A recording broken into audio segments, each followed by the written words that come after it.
When Margaret came back from work that evening, she saw her son David and his wife Jessica standing outside the gate with all their luggage. "Mom," David called out. Margaret smiled warmly and hurried over. For a moment, it felt like old times. Later that evening, Margaret asked, "David, I thought you said you'd just be visiting?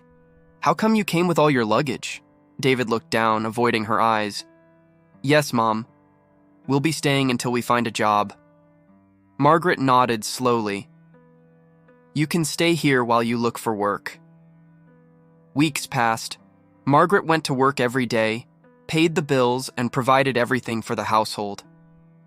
But David and Jessica, they became comfortable, too comfortable. The house that once felt peaceful now echoed with laziness and disrespect. One morning, Margaret stood at the kitchen door looking at the pile of dirty dishes. "David, you have to find a job and start planning for your own place."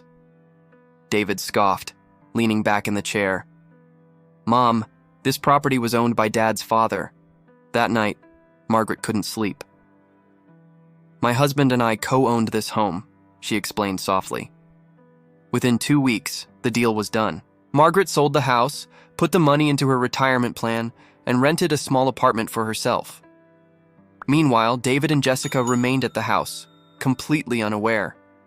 They still waited for their mom to bring groceries and pay the bills. A man in a suit stood outside holding papers. "You have 7 days to vacate this house."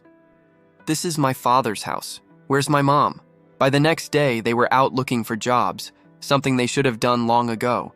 Within 7 days, they packed up and left. Margaret sat by her small apartment window, sipping tea. Finally at peace, she whispered to herself, "Sometimes loving your children means making tough decisions, ones that teach them how to stand on their own."